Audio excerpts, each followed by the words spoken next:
test dulu kita test suara dulu antara tunggu apa? Antara tunggu kawan-kawan.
Malam ni sifat sambungan hari itu yang terputus hari itu.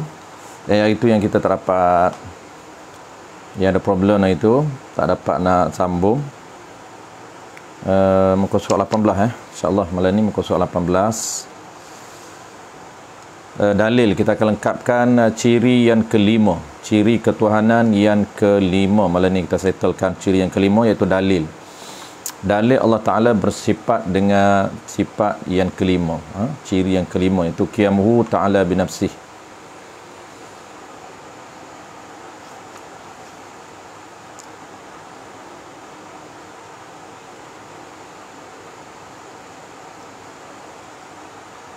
Minggu depan baru kita akan masuk tajuk baru. Minggu depan tajuk baru itu sifat yang keenam, wahdaniyah. Antara topik yang penting antara ciri yang penting, ciri perbahasan agak detail iaitu wahdaniyah. Kita akan sambung minggu depan. Minggu ni hari ni kita akan settlekan, kita akan habiskan dalil Allah Ta'ala bersifat dengan qiyamuhu ta'ala binafsih. Baik, sambil-sambil kita menunggu tuan-tuan, kita mula dulu. Kita akan intro sebelum kita sambung dalil. Bismillahirrahmanirrahim. Saya rasa suara clear. Kalau tuan-tuan rasa suara masih tak clear ataupun ada apa-apa, boleh respon. Bismillahirrahmanirrahim. Alhamdulillahirabbil alamin. Wassalatu wassalamu ala asyrafil anbiya'i wal mursalin wa ala alihi wa ashabihi ajma'in. Allahumma 'allimna ma jahilna wanfa'na bima 'allamtana waj'alna minal mukhlisin.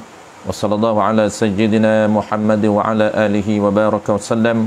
Walhamdulillahi rabbil alamin, amma ba'd.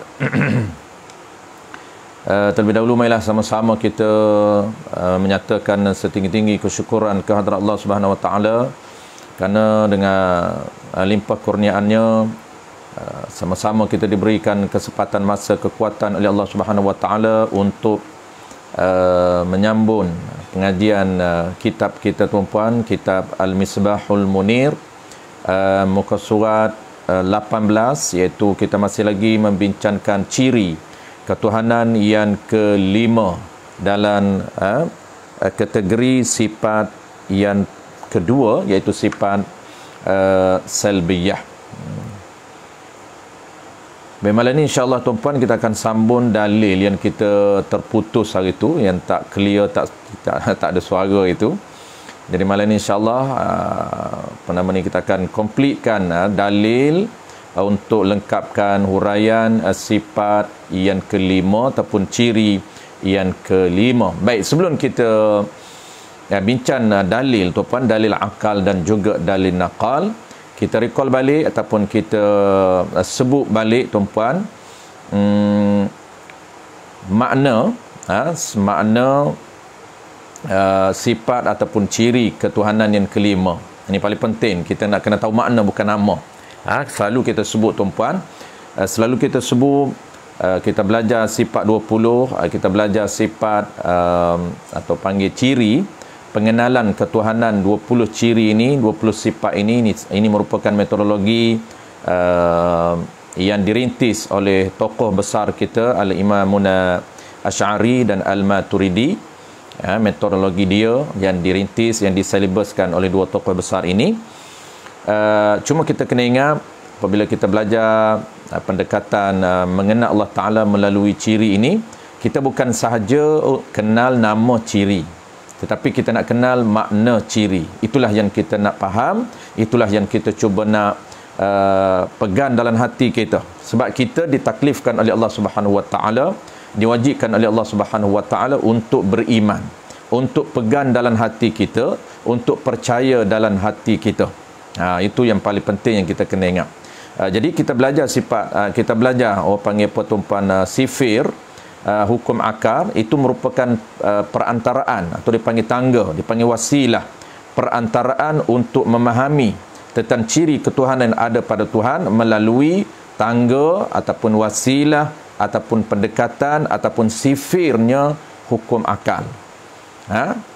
Jadi kita kena ingat balik target dia. Kita belajar hukum akal itu sebagai salah satu pendekatan, salah satu cara, panggil orang tua kata tangga untuk kenal Allah Ta'ala, tangga untuk memahami ciri yang ada pada Tuhan. Jadi target kita, ingat, target belajar pendekatan hukum akal ataupun guna sifir hukum akal ini untuk kenal Tuhan. Itu target last ataupun dipanggil target terakhir kita. Target terakhir kita untuk kenal, untuk faham ciri ketuhanan yang ada pada Tuhan. Melalui pendekatan dia ialah hukum akal. Sebab akal yang akan decide. Akal yang akan buat keputusan tentang ciri. Setiap ciri yang ada pada Tuhan itu diputuskan oleh akal. Diputuskan oleh akal. Bukan kata dibuat, bukan kata akal kita buat hukum, tidak. Kita hanya support akal ini, dia hanya follow apa, mengikut realiti yang sebenar, mengikut wakil yang sebenar. Mana contoh, Allah Ta'ala ini, ciri yang kelima yang kita sedang bincang tuan-puan, nama dia ialah, nama dia Qiyamuhu Ta'ala binafsih. Itu nama. Sebab tu kita selalu tekankan perbezaan antara nama dengan makna.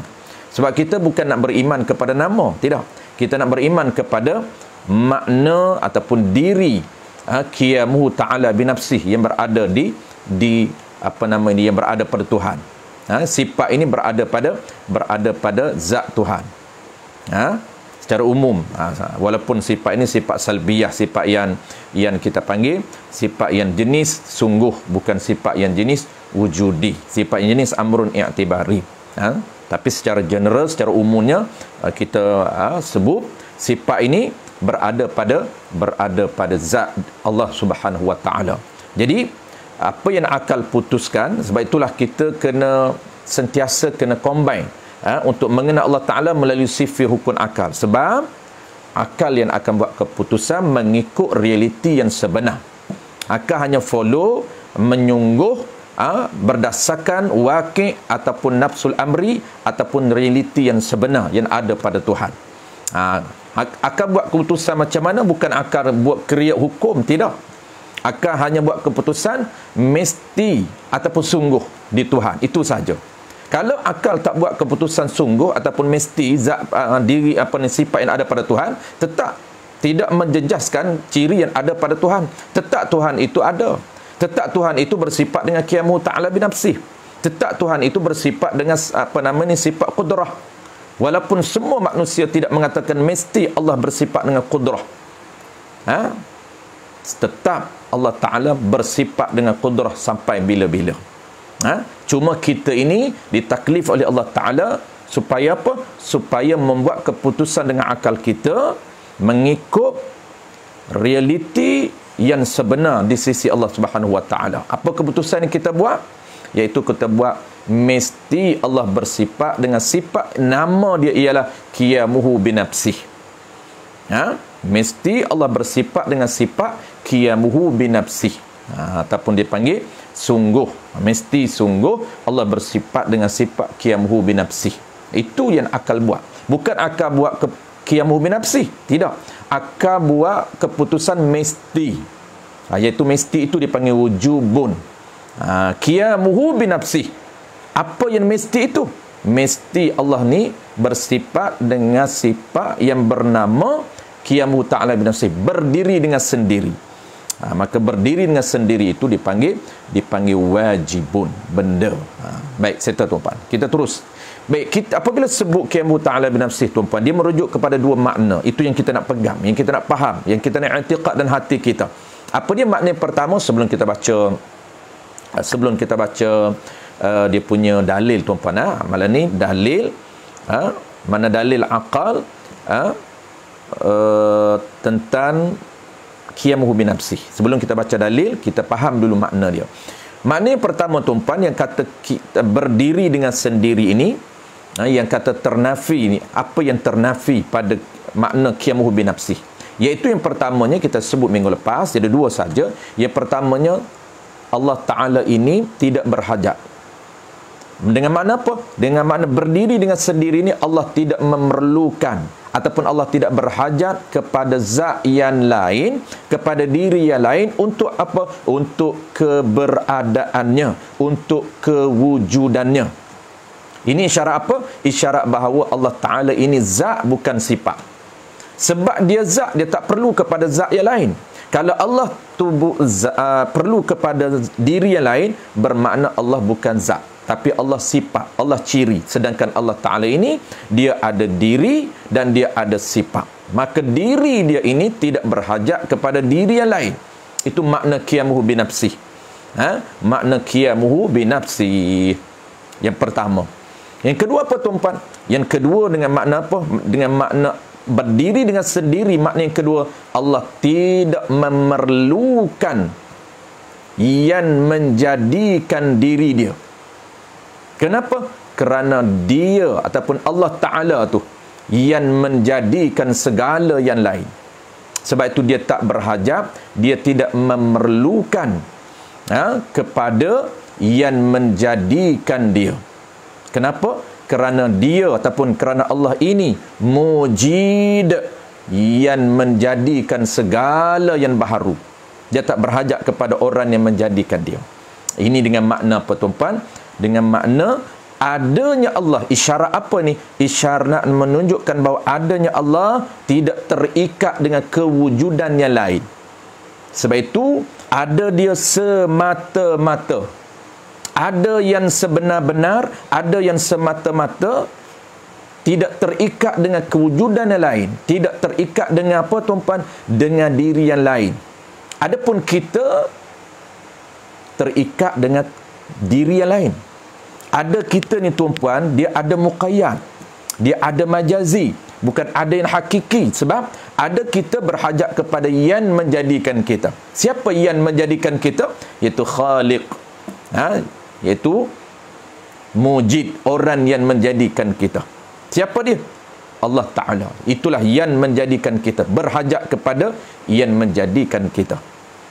Itu beza. Baik, serta tuan-puan, itu ringkas. Baik, kita terus kepada tajuk malam ni, iaitu sambungan dalil atas adanya Allah Ta'ala bersifat dengan qiyamuhu binafsih, bersifat dengan berdiri dengan sendiri, ataupun kita panggil berdikari,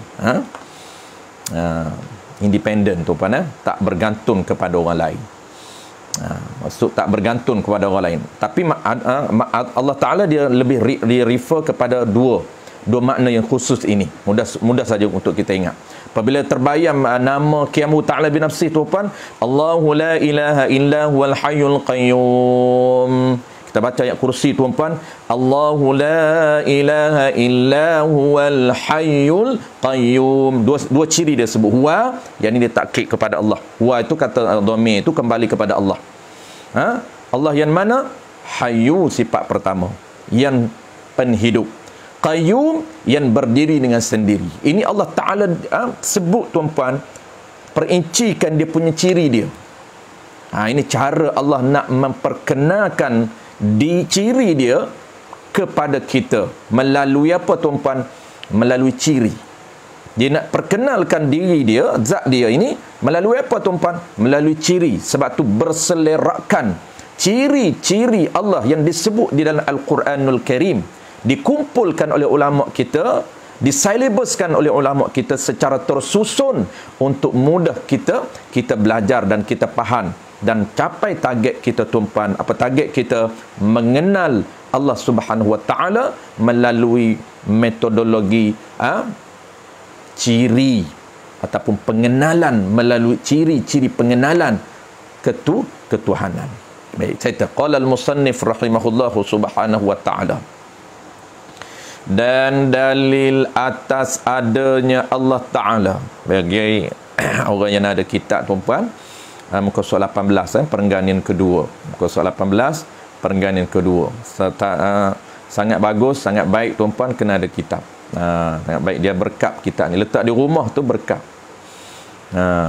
Rumah yang ada kitab ulama, bukan je Quran tuan-puan, bukan saja ada Quran, ada hadis, tetapi rumah yang ada kitab-kitab para ulama ni tuan-puan, rumah kita berkat.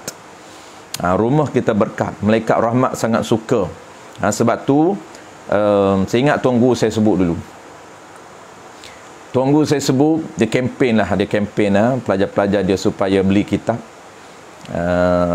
Pelajar-pelajar tua lah, pelajar muda ni memang kena paksa, di pondok memang kena paksa, tuan-puan wajib. Apa cara dia marketing, cara dia market? Dia kata belilah kitab, belajarlah dengan kitab, satunya pahala tak sama. Orang yang rekin standard belajar ni, dia kena ada ciri-ciri orang yang nak duduk di standard belajar. Dia tak sama dengan standard mendengar. Mustami'an lain. Mustami' ni orang yang mendengar. Maksudnya dia pergi kuliah, dia sandar di dinding, dia dengar, dia tak ada kitab, tak ada dhabit. Itu panggil mustami'an. Nabi kata kum aliman.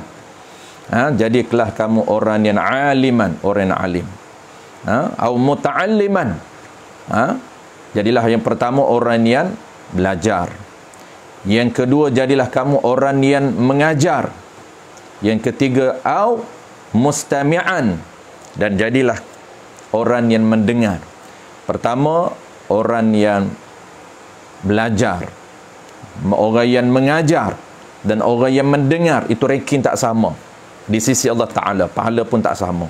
Jadi apa beza di antara mendengar dengan belajar? Orang yang belajar tuan-puan, antara perbezaan dia ialah, pertamanya dia ada kitab.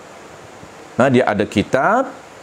Yang kedua, dia kena dhabit, kena catat, kena rekodkan ilmu supaya tidak hilang ilmu Allah Ta'ala. Apabila dia lupa, dia boleh recall balik dalam kitab dia.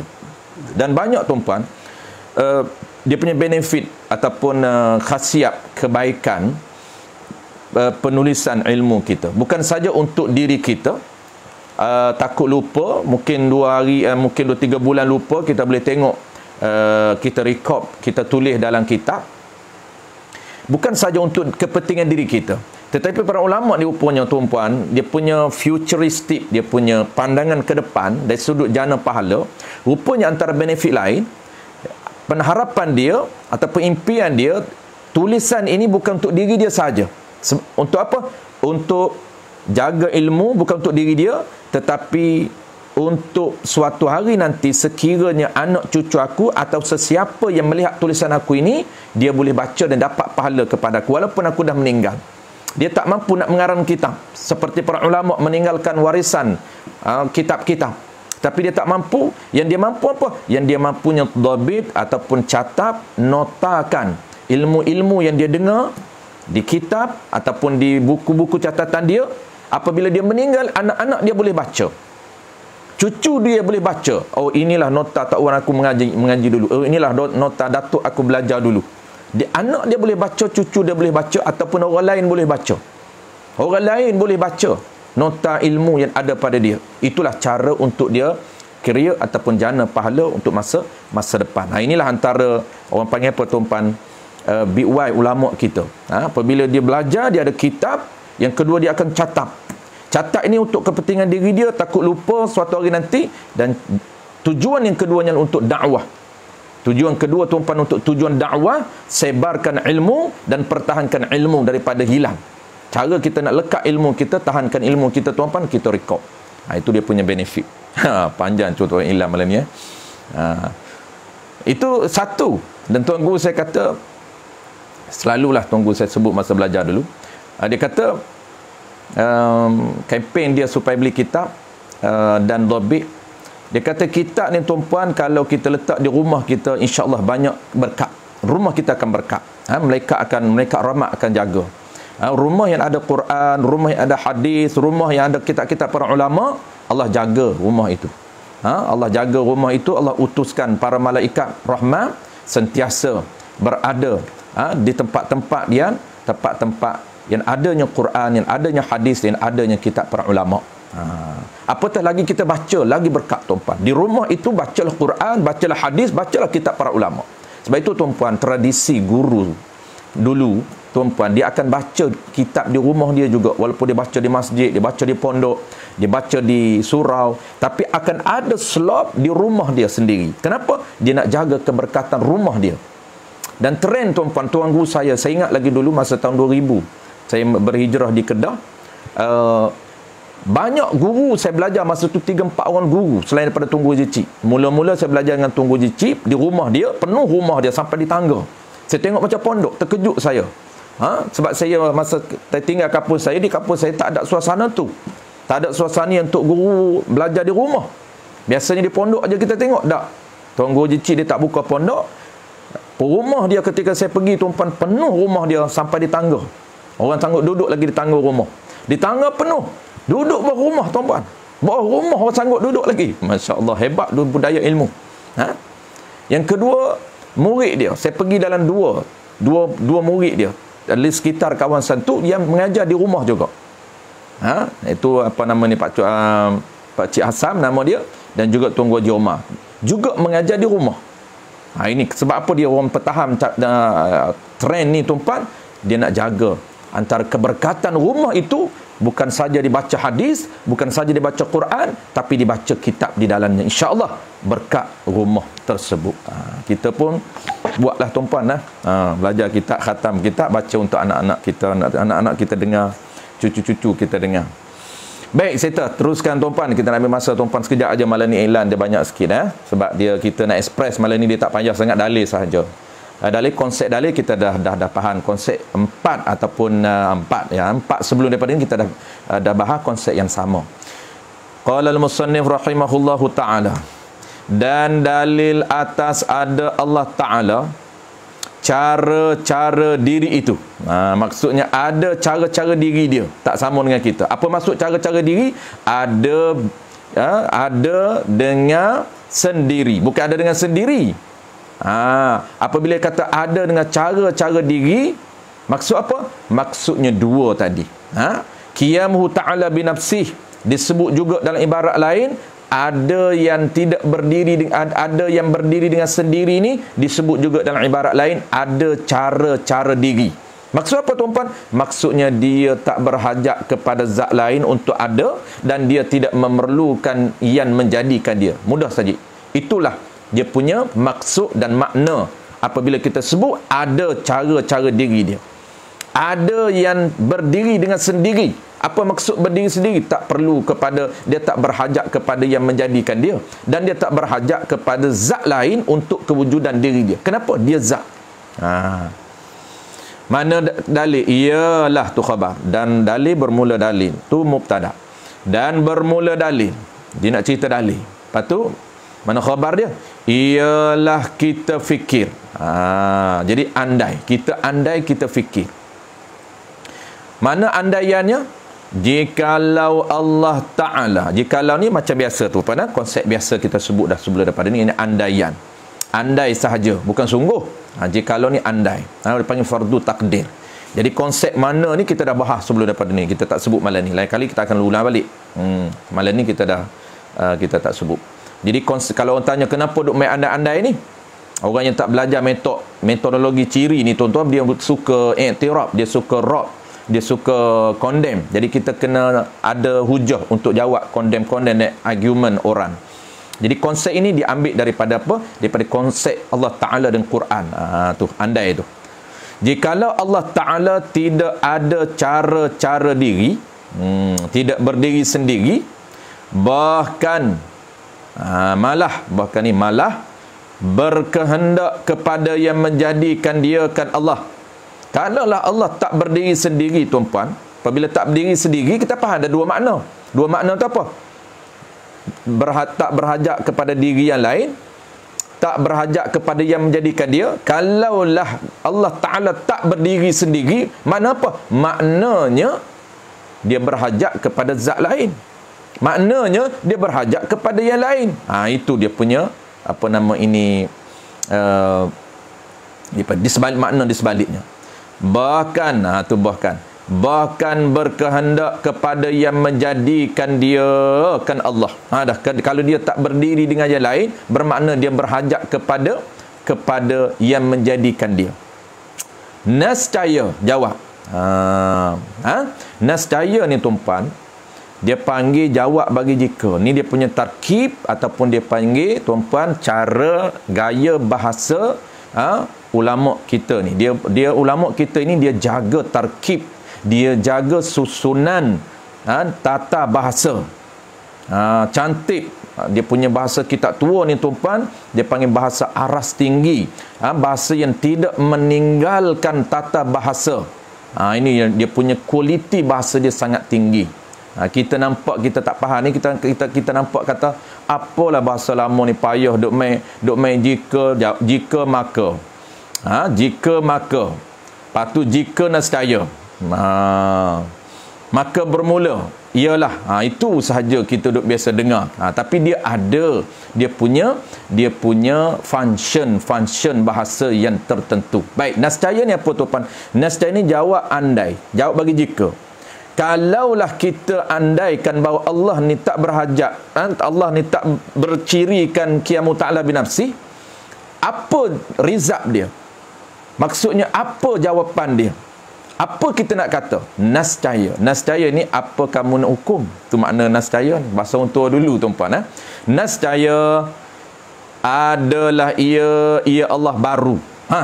Kalaulah kita kata Allah tak berhajat kepada, Allah tak bersifat dengan qiyamu binafsi, jawab dia tuan-puan, nascaya Allah ni baru. Auto dia jadi baru Allah ni. Sebab apa? Ni. Sebab apa jadi baru? Maka dia tak jawab. Sebabnya yang jadi baru ni kenapa?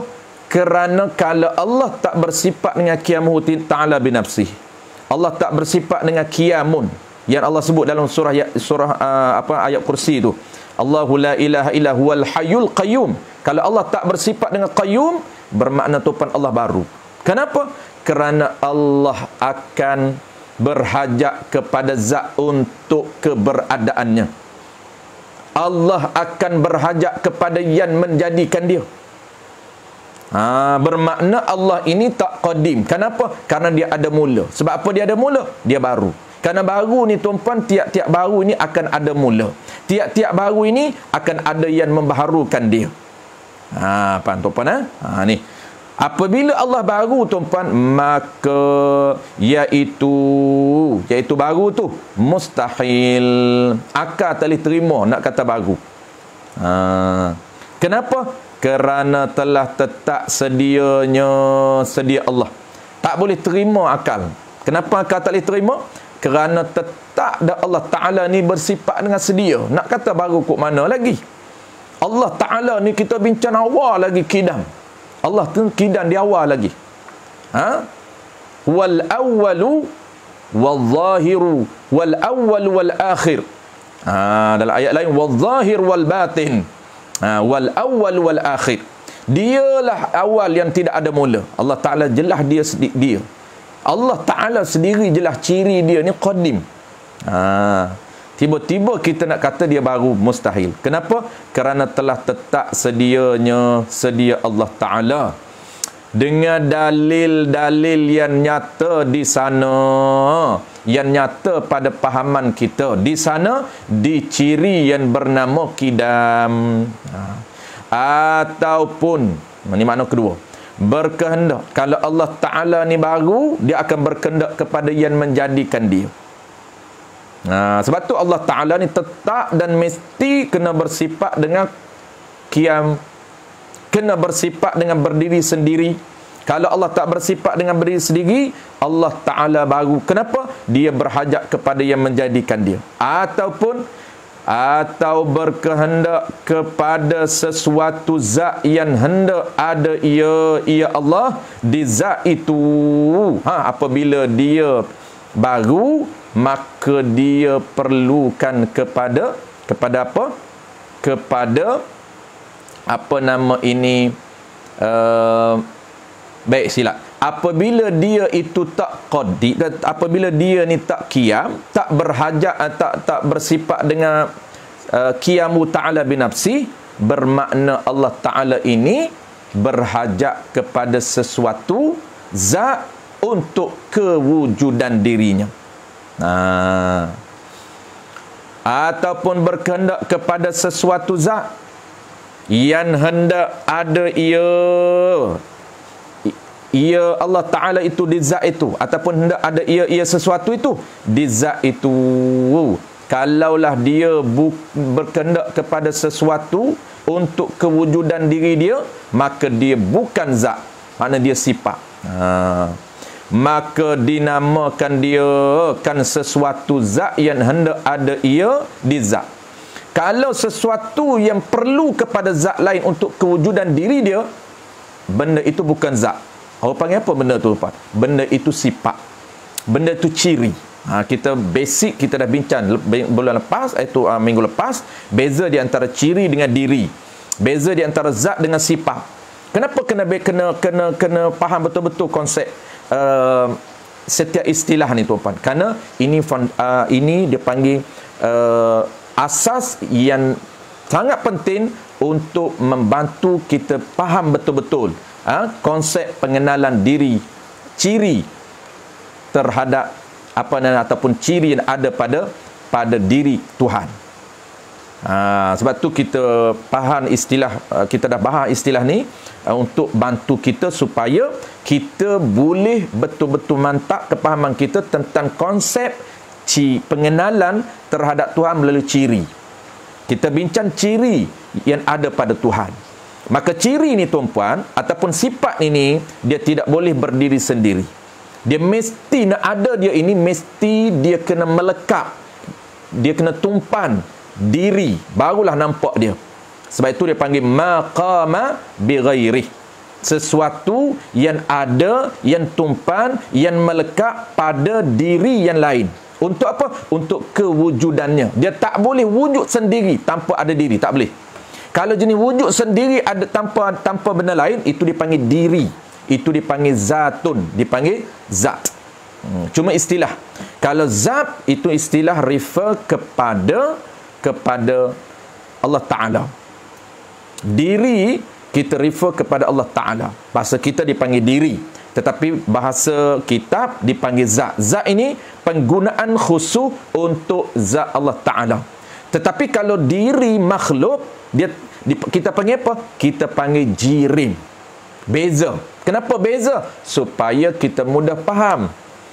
Istilah diri untuk Allah dipanggil zat. Istilah diri selain daripada Allah, kita panggil jirim. Kalau istilah ciri merujuk kepada Allah, kita panggil sifat ataupun sifatun plural. Kalau ciri merujuk kepada selain Allah Ta'ala, kita panggil apa tuan-puan? Arab. Beza. Arab ciri merujuk kepada apa tuan-puan? Merujuk kepada ciri benda, ciri makhluk. Kita panggil Arab.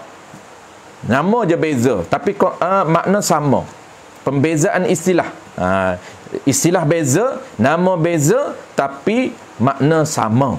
Dia dipanggil nisbah beza. Supaya apa? Supaya kita boleh bezakan. Penggunaan istilah ini merujuk kepada terma-terma tertentu. Sebab tu tak perlu pening tu pana. Sebab itu Allah Ta'ala ini atau berkehendak kepada sesuatu zat yang hendak ada ia suatu zat itu, sesuatu itu di zat itu, maka dinamakan dia sifat, yakni Allah itu kena pada sifat. Kalau Allah tak bersifat dengan qiyam, Allah kena pada sifat, bukan zat. Dan jikalau Allah Ta'ala itu sifat, kalau ni bukan sungguh pun, nak bagi confirm, nak bagi kejap pahaman kita, nak bagi keluar rizak dia dalam sifir yang kita belajar. Apa jawapan yang kita belajar? Sifir yang kita belajar, mesti Allah bersifat dengan qiyamu ta'ala binafsi. Tak boleh kalau dia tak bersifat dengan qiyamu ta'ala binafsi. Kalau dia tak bersifat dengan qiyamu ta'ala binafsi, tak boleh. Kenapa? Ni andai ni. Andai ini untuk mengkejapkan kepahaman kita, mentahqiqkan kepahaman kita, mengkonfirmkan kepahaman kita. Panggil apa tuan-puan? Menutup ruan-ruan andaian. Mungkin Allah Ta'ala ini boleh kalau tak bersifat dengan qiyamu ta'ala binafsi. Ya, Allah bersifat dengan qiyamu ta'ala binafsi. Tapi mungkin juga, boleh juga Allah Ta'ala tak bersifat qiyamu ta'ala binafsi. Ini nak menolak dakwaan andaian-andaian yang kalaulah orang mengatakan mungkin untuk Allah bersifat dengan tak bersifat dengan qiyamu ta'ala binafsi, maka kita tolak. Tak boleh. Kenapa? Dan kalau Allah Ta'ala itu sifat, kalaulah dia tak bersifat dengan qiyamu ta'ala binafsi, dia bukan zat, dia sifat. Kalau Allah itu sifat, maka tentulah tidak bersifat dengan sifat-sifat ma'ani. Kalaulah Allah ni bukan diri, bukan zat, tapi sifat, tapi ciri, tentu confirm, tentulah tidak bersifat dengan sifat-sifat ma'ani. Kita akan belajar ada 7 sifat ma'ani. Sifat ma'ani ni sifat yang jenis ada diri. Sifat yang jenis ada diri, ada benda. Kalau Allah buka hijab kita, boleh nampak di diri Allah Ta'ala. Di syurga nanti Allah buka kasyaf, penghuni syurga boleh nampak ciri yang ada pada diri Tuhan. Bukan boleh nampak diri Tuhan saja, tapi di ciri ma'ani 7 tu, kita boleh nampak kudrah yang ada pada diri Tuhan. Kita boleh nampak sama yang ada pada diri Tuhan. Kita boleh nampak basar yang ada pada diri Tuhan. Itu pahaman Ahlussunnah wal Jamaah. Boleh lihat benda yang ada. Nanti kita akan belajar apa dia punya konsep dia. Kita akan belajar konsep wujudi dalam kelas akan datang, dan dalam ciri yang ke-7. Jadi 7 ciri ni ciri yang jenis ada. Maka kalau Allah ni sifat, bukan ciri, bukan diri, maka macam mana ciri nak bersifat dengan ciri, sifat nak bersifat dengan sifat? Macam mana kudrah nak bersifat dengan kudrah pula? Nak jadi 2 kudrah? Tak boleh. Sifat dia tak boleh bersifat dengan sifat. Dia tak boleh tumpan sifat. Kerana mana contoh? Seperti kudrah, iradat yang lagi akan datang disebut. Nanti masuk tajuk dia akan sebut. Dan tidak bersifat pula dengan sifat-sifat maknawiyah. Bukan saja sifat ma'ni, sifat maknawiyah pun tak boleh. Qudrah dia tak boleh bersifat dengan sifat qudrah yang lain.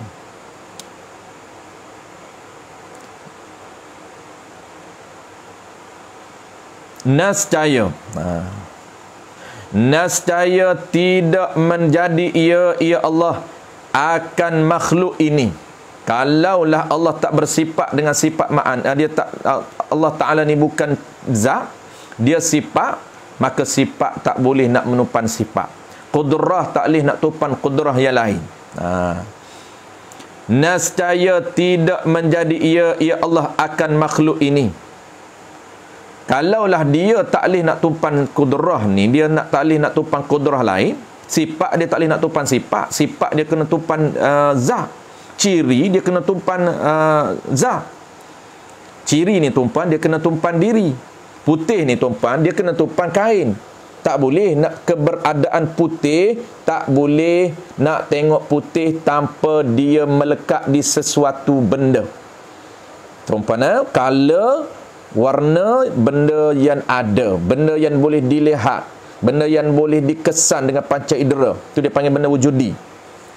Tapi dia benda ni ataupun ciri ni, dia mesti menupan diri, dia mesti menupan zat, dia mesti menupan benda. Dia tak boleh berada. Putih ni tak boleh untuk dia nak tumpan benda lain, mesti dia tumpan diri.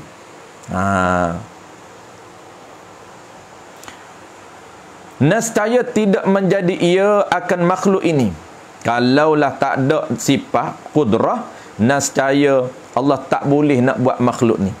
Kerana dia buat makhluk ni secara umumnya, kerana mudah-mudahnya kita panggil, Allah Ta'ala buat dengan apa? Dengan sifat qudrah yang ada pada zat Allah Ta'ala. Itu secara mudah-mudah kita panggil. Dan makhluk ini pun tidak ada. Maka apabila Allah tak ada diri, Allah ada sifat, dan sifat ni tak boleh nak tumpan sama-sama sifat, dia tak boleh tumpan. Apabila sifat ni tak boleh nak tumpan sifat, membawa tak ada lah sifat. Apabila tak ada sifat qudrah, tak ada lah makhluk, tak boleh lah nak buat makhluk. Sedangkan makhluk, dan makhluk ni pun tak ada, maka batal, maka palsu. Kenapa palsu? Kerana makhluk tu ada depan mata kita. Andaian kita kalau Allah ni bukan zat, Allah ni sifat, sifat tak boleh tumpan sifat, qudrah tak boleh tumpan qudrah. Membawa kepada tak ada sifat, sifat dia kena tumpan zat. Apabila tak ada sifat qudrah, Allah tak boleh nak buat makhluk ni. Sedangkan makhluk ni ada depan mata kita ni, duk ada makhluk, kita ni duk ada. Sebab itulah kalau makhluk tak ada tu dia panggil palsu. Kenapa? Kerana makhluk ini sudah ada dengan pandangan mata kita. Makhluk ni ada dengan pandangan mata kita. Kalau begitu, Tuhan tetap bersifat dengan sifat-sifat ma'ani dan ma'nawiyah. Kenapa? Kerana Tuhan kita itu zat, bukannya sifat. Ini kesimpulan, conclusion dia nak buat. Kalau begitu masuk kalau apa? Kalau dah Allah Ta'ala ni dah kata, kalaulah Allah Ta'ala ni apa nama ini tak boleh buat makhluk, kalaulah dia ni tak ada zat, dia bukan zat, dia sifat, sifat tak boleh menupan sifat, maka membawa kepada dia tak boleh buat makhluk. Apabila tak boleh buat makhluk, membawa kepada makhluk tak ada. Kalau makhluk tak ada ni palsu, batal. Kenapa? Kerana makhluk tu ada depan mata kita. Tu kalau begitu. Kalaulah dah begitu, maka Tuhan tetap bersifat dengan sifat-sifat ma'ani. Kalau dah begitu, apa akal kita nak decide? Tetaplah, kejaklah, mestilah Allah bersifat dengan apa? Dengan sifat-sifat ma'ani. Yang akan datang kita sebut sifat-sifat yang jenis yang jenis ada, bukannya jenis amrun iktibari. Yang kita duduk tengah bincang ni 5 sifat yang jenis amrun iktibari, yang jenis sungguh, bukan ada di Tuhan tapi sungguh, tapi bukan tak ada. Kerana makhluk ini sudah ada, maka kerana Tuhan kita itu zat, bukannya sifat. Kalau begitu tetaplah Tuhan bersifat dengan sifat-sifat ma'ani dan ma'nawiyah. Kenapa? Kerana Tuhan kita itu zat, bukannya sifat.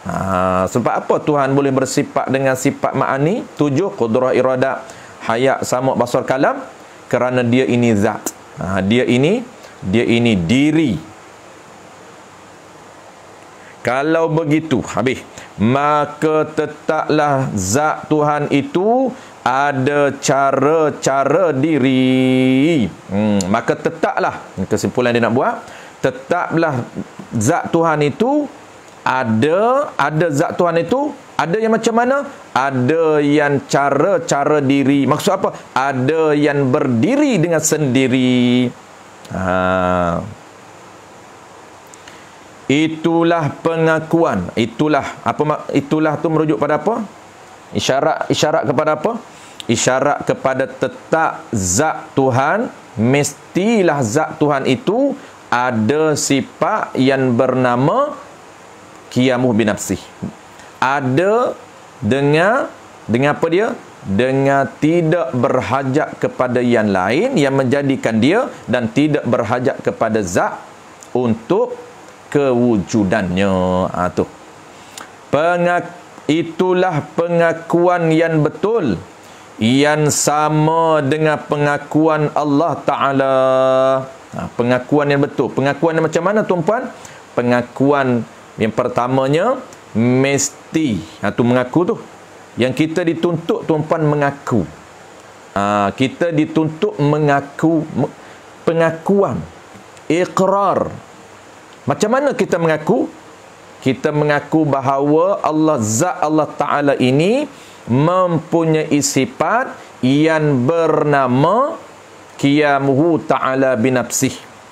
Ataupun kita panggil apa, tuan-puan? Ataupun kita panggil, kita buat keputusan, mesti zat Allah Ta'ala ini bersifat dengan sifat berdiri dengan sendiri. Mesti Allah berdiri dengan sendiri. Mesti Allah bersifat dengan berdiri dengan sendiri. Berdiri dengan sendiri itu apa? Iaitu ternafi ataupun tak berhajat kepada yang menjadikan dia, dan tak berhajat kepada zat yang lain untuk keberadaannya. Itu dia panggil salbiyah pada qiyamuh ta'ala binafsih. Jadi apabila orang tanya qiyamuh ta'ala binafsih ni, dia ternafi dua. Kenapa ternafi dua? Kerana makna dia dua. Ternafi yang pertama apa? Ternafi pertamanya ternafi Allah Ta'ala tak berhajat kepada yang menjadikan dia, dan ternafi yang kedua, ternafinya Allah Ta'ala ini kepada zat yang lain untuk keberadaannya. Dia tak berhajat kepada zat yang lain. Itu dia panggil salbiyah qiyamuhu binafsi.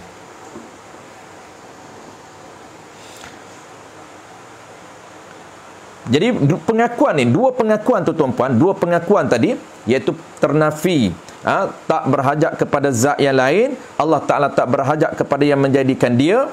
Pengakuan tu sama dengan pengakuan Allah Ta'ala. Mana pengakuan Allah Ta'ala? Seperti firman Allah Ta'ala, Ya ayyuhan nasu antumul fuqara'u ilallah wallahu huwal ghaniyyul hamid. Surah Fatir ayat 15.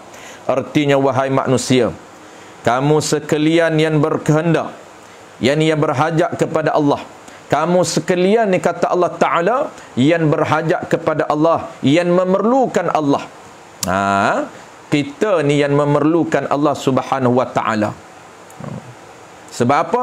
Sebab kita ini, kewujudan kita dipanggil terikat dengan kewujudan Allah Ta'ala.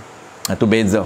Apabila kewujudan manusia, kewujudan makhluk, kewujudan baharu ini terikat dengan kewujudan Allah Ta'ala, terikat dari sudut mana? Dari sudut nak ada kita ini perlu kepada perbuatan Allah Ta'ala. Nak ada kita ini berhajat kepada Allah yang mengadakan. Tu dia panggil adanya kita berhajat kepada Allah. Tetapi adanya Allah tak terikat dengan kewujudan yang lain. Itu makna yang kedua, Allah tak berhajat kepada yang menjadikan dia. Isyarat apa tuan-puan? Isyarat Allah Ta'ala ni, kewujudan Allah tidak terikat dengan kewujudan yang lain. Nah tu syarat dia. Sebab tu Allah Ta'ala ni dia panggil mujid, mujidun, yang menjadikan. Allah Ta'ala yang menjadikan yang lain. Dia mujid. Adapun kita ni dia panggil mujad. Mujad ni yang dijadikan, yang kena jadi. Kita ni makhluk. Tapi mujad, Allah itu mujid ataupun khaliq. Tu nama-nama dia lah. Apa panggil apa? Dia sebut istilah. Wallahu huwal ghaniyyul hamid. Dan bermula Allah Ta'ala itu ialah, al-ghani itu dia panggil mubtada. Khabar. Ialah yang kaya. Nah, yang ni sifat. Ialah yang kaya, lagi terpuji. Ghani ni apa maksud kaya? Ni yang dikehendaki kaya itu yang terlepas, yang tidak berkehendak, yang ni berhajat apa-apa pun. Inilah termasuk salah satu daripada kaya ini, salah satu pentafsiran para ulama dengan maksud apa? Dengan maksud tak terlepas, dengan maksud tak terikat ataupun tak berhajat ataupun tak memerlukan sesuatu yang lain. Tu dia panggil kaya. Tu dia panggil apa? Dia panggil qiyamuhu binafsih. Allah tidak berhajat kepada apa-apa pun. Maka nyatalah, jelaslah pada pahaman kita daripada ayat itu bahawa Allah Ta'ala bersifat dengan sifat qiyamuhu ta'ala binafsih, yakni sifat yang bernama qiyamuhu ta'ala binafsih. Jelaslah daripada ayat ni, ayat huwal ghaniyyul hamid, bahawa Allah nak cerita bahawa ciri dia, sifat yang ada pada diri dia, salah satunya sifat yang bernama qiyamuhu ta'ala binafsih. Ataupun kita panggil apa tuan? Dalam ayat ni dia guna ghaniyun, yakni kaya. Kaya dengan makna tak berhajat kepada sesuatu yang lain. Kita ni tak kaya lagi, berhajat kepada Allah Ta'ala, berhajat kepada harta benda. Setiap saat kita berhajat kepada Allah Ta'ala. Sebab itulah orang-orang tasawuf, tuan-puan, al-faqir di sisi tasawuf, iaitu orang yang sentiasa berhajat kepada Allah setiap saat dan waktu. Tu faqir. Fakir dalam fiqah, orang yang memerlukan harta benda untuk survive diri dia. Tu fakir dalam harta benda, dalam fiqah. Beza istilah tuan-puan. Setiap istilah itu dia beza, dia di dalam bidang ilmu dia beza istilah. Kullu ta'ifatun istilahun. Tiap-tiap medan ilmu dia ada istilah yang tersendiri walaupun sama. Sama aja. Tapi di sisi dia lain, di sisi kita lain. Ini standard lah tuan-puan. Standard kita pun sama. Negeri itu cakap lain, negeri kita cakap lain, walaupun sama saja. Pergi di Kelantan dia panggil tuak. Tuak orang di luar daripada Kelantan, tuak ni dia tak makan, haram. Tapi Kelantan dia tak haram makan tuak. Sebenarnya tuak itu di Kelantan merujuk pada niaga. Bukan waktu mendidih tu. Kalau luar daripada Kelantan, tuak itu merujuk kepada apa? Merujuk kepada niaga yang dia mendidih, menggila tu. Tu dia panggil tuak. Tapi Kelantan dia ada dua. Kalau tuak tu mabuk, dia panggil tuak masam. Tu tuak yang mabuk lah. Tuak masam. Okey. Settle tuan-puan. Wallahu a'lam. Habis. Itu saja. Panggil apa tuan-puan, dalil akal dan juga dalil nakal. Dalil akal ni dalil kita fikir menggunakan akal kita, kemudian kita decide, kita buat keputusan.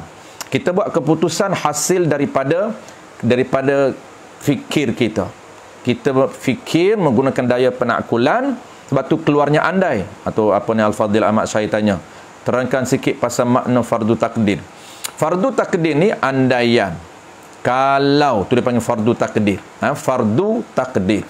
Ni istilah. Fardu takdir ni istilah.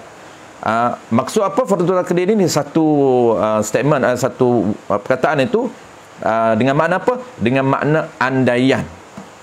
Kalaulah. Bukan betul pun, tapi nak kalau. Kenapa kalau ni? Sebab kalau ni, kita nak mengkejapkan. Tu kena kalau tu. Kalau ni konsep dia nanti tak akan jelas sekali lagi. Dia konsep dia diambil daripada ayat Quran. Bukan biasa-biasa ulama buat ni, bukan hasil daripada fikiran ulama, tidak. Ini konsep ini model fardu takdir ini diambil daripada konsep yang diguna pakai oleh Allah Taala.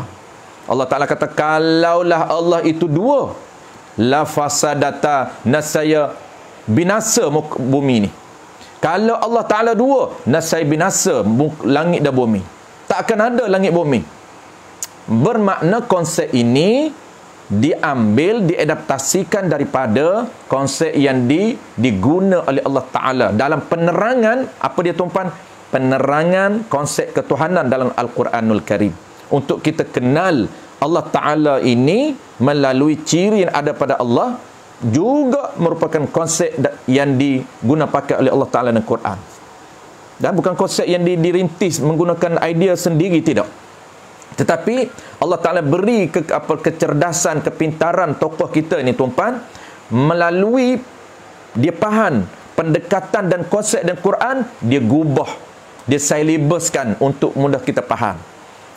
Contoh tuan-puan, contoh konsep mengenal Tuhan. Konsep mengenal Tuhan. Awaluddin ma'rifatullah. Awal-awal agama ni kenal Tuhan, makrifat, yakni mengenal Tuhan, memahami tentang ketuhanan. Jadi nak memahami tentang ketuhanan ini, nak faham ni, cara nak faham itu faham yang macam mana? Metodnya macam mana? Metodologinya macam mana? Pendekatannya macam mana? Ada perantaraannya macam mana? Semua ini diambil daripada Quran. Allah cerita, Allah Ta'ala perkenalkan diri dia melalui beberapa elemen-elemen. Allah terkenal diri dia ada zat. Allah perkenalkan diri dia ada sifat. Allah perkenalkan diri dia ada nama. Tuan-tuan, tiga benda ini ada dalam Quranul Karim. Ada dalam Quranul Karim. Tak perlu kita baca ayat-ayat yang tinggi, tuan-tuan. Kita baca Bismillahirrahmanirrahim, kita boleh kenal Allah Ta'ala melalui tiga elemen. Allah jelaskan dalam Quranul Karim, tuan-puan, tak perlu baca ayat panjang, ayat-ayat surah yang tinggi-tinggi, memadai. Permulaan lagi Allah menyatakan Bismillahirrahmanirrahim, dengan nama. Pertama tuan-puan, dia cerita ismun, nama. Dia cerita dia nak kenal dia melalui beberapa perkara, melalui beberapa aspek. Apa dia tuan-puan? Pertamanya dia ada nama, ismun, Bismillah.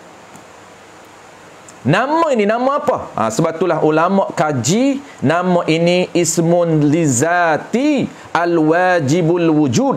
Nama ini nama apa? Nama merujuk kepada zat yang mesti ada zat tu. Lagi tuan-tuan, konsep tiga elemen ini dijelaskan dalam Bismillahirrahmanirrahim. Lagi Allah kata dengan nama Allah. Allah itu dia cerita nama dia, nama yang eksklusif. Kita panggil ismun a'zam. Nama ini tidak boleh dipakai oleh yang lain. Nama ini eksklusif untuk zat Allah. Allah, nama yang Allah sendiri, bukan orang lain buh nama. Allah sendiri mempernamakan diri dia dengan Allah, yang tak boleh untuk orang lain pakai. Jangan nak bubuh Allah, panggil Allah di .com, panggil Allah di mana lain, tuan-puan. Baik. Lagi apa elemen, aspek yang Allah nak perkenalkan diri dia? Yang ketiga, aspek ciri. Ar-Rahmanir-Rahim. Ni ciri. Cuma ciri ni kalau detailnya kita belajar akan datang. Ciri ni bukan ciri diri. Dia ada sifat, dia ada ciri perbuatan, ciri diri. Ni ciri ni sifat ni sifat bagi perbuatan Allah. Ar-Rahman, Allah penyayang. Sifat apa penyayang ni? Sifat perbuatan dia. Perbuatan Allah Ta'ala, af'al Allah Ta'ala, merujuk pada af'al dia. Tapi nak cerita konsep, tuan-puan. Konsep pengenalan terhadap Allah Ta'ala ni melalui 3 aspek ini. Allah Ta'ala ada apa, tuan-puan? Pertama ada diri, ada zat. Zat. Yang kedua ada apa? Ismun, ada nama. Yang ketiga ada apa? Ada ciri. Maka kita ni, tuan-puan, nak kenal Allah Ta'ala, konsep pengenalan terhadap ketuhanan kita, terhadap Allah Ta'ala, melalui apa? Melalui ciri. Bukan nak kenal diri. Melalui diri, ciri. Sebab itulah dalam ayat lain Allah perkenalkan diri dia banyak, tuan-puan. Allah perkenalkan diri dia hayyun, diri dia bersifat ada. Allahul ladzi khalaqas samawati wal ard. Allah cerita dia buat langit bumi. Apa segena dia nak cerita langit bumi? Ini dalil dia nak cerita bahawa dia ada. Ada yang boleh boleh mencipta langit bumi. Kalaulah dia tidak bersifat dengan ada, mana mungkin dia boleh mencipta langit bumi. Ini dalil yang kita dah belajar. Allah Ta'ala nak secara indirect, bahawasanya dia nak cerita secara tak langsung diri dia ada. Dalam ayat mana? Allahul ladzi khalaqas samawati wal ard. Allah Ta'ala mencipta langit dan bumi, menunjukkan bahawa dia ada. Macam kita lah, tuan-puan, kita pergi tanya, pergi rumah kawan kita. Pergi rumah kawan kita, oh lebih dah masa, tuan-puan. Ni last, tuan-puan, last. Hilang je ni. Kita tanya anak dia buka pintu. Kita pergi keluar kereta, bagi salam Assalamualaikum. Anak dia pun keluar buka pintu jawab salam. Waalaikumsalam warahmatullahi. Ya Ustaz, kita tanya, ayah ada ayah? Dia kata ayah duk makan. Ayah ada ayah? Ayah duk makan nasi, dia kat dapur. Nampak tak, tuan-puan, bijak anak ni kan? Dia tak jawab ada. Dia kata ayah dia duk makan nasi kat dapur. Ayah ada tak ayah? Ayah duk belakang rumah duk menebah. Duk menebah. Dah ayah ada tak? Ayah duk belakang rumah duk menebah. Dia jawab. Tak jawab. Dia jawab soalan kita cara lain. Dia tak nak jawab direct. Ini anak yang bijak. Kita kalau tak apa cerdik, bukan bodoh, tak apa cerdik. Kata apa cerdik, tanya lagi. Dah ayah ada tak? Anak pun jawab lagi. Anak dia jawab lagi. Duk belakang rumah duk menebah. Kalau jenis kita, jenis tak apa cerdik, tanya lagi. Dah orang tanya ayah ada ke? Dah duk cakap menebah buat apanya? Ayah ada tak? Nasib baik anak tu betul. Anak tu pun jawab ada, duk belakang rumah menebah. Ini juga sama konsep Allah Ta'ala. Dia tak cerita dia ada, tapi dia cerita dia mencipta langit bumi. Maknanya, tuan-puan, indirectnya, secara tak langsungnya, dia nak cerita dia ada, sehingga dia boleh mencipta langit dan bumi. Ini konsep yang kita kena belajar, kita kena faham, ya.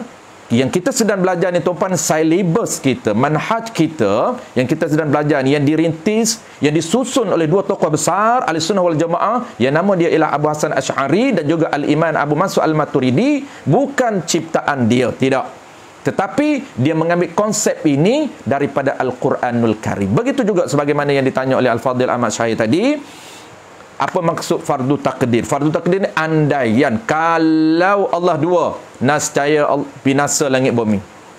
Kalau Allah tak bersifat dengan sifat Qiyamu Ta'ala binasi, nascaya Allah baru. Kenapa? Kerana Allah Ta'ala ni, kalau dia baru, kalau dia tak bersifat dengan sifat Qiyamu binafsi, dia akan berhajat kepada sesuatu menjadikan dia. Dia akan berhajat kepada yang menjadikan dia. Kalau berhajat kepada yang menjadikan dia, baru ke qadim? Barulah. Tiap-tiap baru ni dia berhajat kepada yang membaharukan dia. Itu formula dia. Yang kedua, kalau Allah Ta'ala tak qadim, tak Qiyamu Ta'ala binafsi, nascaya Allah Ta'ala ini berhajat kepada sesuatu yang lain untuk keberadaan dia. Maknanya dia bukan sifat, dia bukan zat, dia sifat. Sifat mana mungkin bersifat dengan sifat, tak boleh. Dia ada kaedah yang dia panggil yang qat'iyah. Kaedah yang qat'iyah dalam mana-mana kitab. Ada juga dalam kitab kita disebut tadi. Iaitu sifat tak boleh bersifat dengan sifat. Tu kaedah qat'iyah yang masyhur kaedah itu. Wallahu a'lam. InsyaAllah, tuan-puan, kita akan sambung ciri yang ke-6. Ciri yang terakhir antara ciri yang penting dan agak detail perbahasan dia dalam kategori sifat ataupun ciri salbiyah. Ada dua dah sifat yang kategori sifat yang kita dah bincang, sifat nafsiyah iaitu wujub. Kategori yang kedua sifat salbiyah, mula daripada qidam sampai wahdaniyah, iaitu qidam, baqa, mukhalafatu ta'ala al-hawadi, qiyamu bi nafsi, wahdaniyah. Ada 5. 5 ini tuan-puan kita panggil ciri yang berada dalam kategori sifat yang bernama salbiyah. Nak faham dia melalui apa tuan-puan? Melalui cara ternafi. Faham dia, makna dia ternafi. Benda ternafi pada Allah Ta'ala. Tak perlu menafi. Tak perlu kita menafi, ternafi. Kalau menafi, benda tu ada, bau nafi. Benda ni benda memang tidak ada pada Tuhan. Dia panggil ternafi. Allah tak berhajat kepada sesuatu yang lain untuk kewujudannya. InsyaAllah kita akan bahas detail sikit wahdaniyah, sebab dia ada 3 aspek.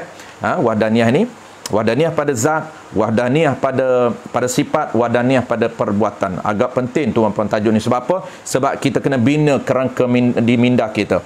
Apabila sebut wahdaniyah, mesti tergambar di minda kita secara spontan. Kalau kita faham dan kita beramal, kita cuba faham dulu, kemudian kita cuba latih, sebut wahdaniyah, terbayang di minda kita. Barulah dia akan zub. Zub ni tuan-puan level kedua. Kita sedang membincangkan level pertama apa ni? Kita sedang bincang maklumat tentang ketuhanan. Tu dia panggil makrifah ammah. Barulah naik makrifah zauqiyah yang kedua. Makrifah zauqiyah ni tuan-puan kena settle dulu standard yang pertama. Standard pertama ni mencari ilmu tentang ketuhanan. Nak kenal Tuhan melalui info, melalui maklumat, faham, cuba hadam. Barulah dia naik zauq. Zuk ni jenis feeling, rasa. Sebut wahdaniyah, tergambar terus. Satu pada diri Allah, satu pada ciri Allah, satu pada perbuatan Allah. Dan dia merasa. Ni dia combine dua-dua. Kenal dan rasa. Dia rasa, dia bercakap ini wahdatul af'al. Dia tidak ada apa-apa. Semua ni Allah Ta'ala.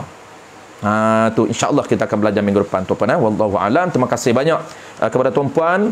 Terima kasih banyak kepada pihak Surau An-Nur dan juga pengerusi kita, pengerusi Ustaz Man kita, Al-Fadil Ustaz Man kita, gabungan surau-surau di Presin 11, Surau An-Nur, Surau As-Sara, Surau Al-Aziz dan juga Surau Fatur Rahman. Mudah-mudahan Allah Ta'ala rekodkan kebaikan kepada kita dengan usaha menyediakan platform pengajian ini, platform dakwah ini, dengan niat beberapa tujuan kita untuk membantu diri kita dan juga membantu rakan-rakan kita lepas tanggungjawab asas ataupun dipanggil tanggungjawab fardu ain mengenal Allah Ta'ala. Sebab itulah inisiatif daripada Ustaz Man menyediakan platform ini dan melengkapkan struktur dan agama. Ada 3. Alhamdulillah, itu syabas kita ucapkan kepada tim, kepada Ustaz Man dan juga tim rakan-rakan ahli-ahli jawatan kuasa semua, kerana ini merupakan satu usaha yang sangat bagus dan sangat baik, dan ini juga merupakan usaha yang telah dirintis oleh tuan-tuan guru kita dulu. Usaha yang telah dirintis oleh para tuan guru kita dulu. Baik, terima kasih sekali lagi, dan insya-Allah kita jumpa lagi tuan-puan malam besok, slot muamalah bagi tuan-puan yang berkelampangan untuk mengulang kaji. Insya-Allah kita akan sambung besok dalam slot muamalah jual beli mazhab al-Imam Asy-Syafi'i rahimahullah taala. Bismillahirrahmanirrahim. Alhamdulillahirabbil alamin wassalatu wassalamu ala asyrafil anbiya'i wal mursalin wa ala alihi wa ashabihi ajma'in. Allahumma faqihna fid din wa 'allimna ta'wil wa ja'alna minal ulama wal 'amilin wa ja'alna minal mukhlisin wa sallallahu ala sayyidina Muhammadin wa ala alihi wa baraka wasallam walhamdulillahirabbil alamin.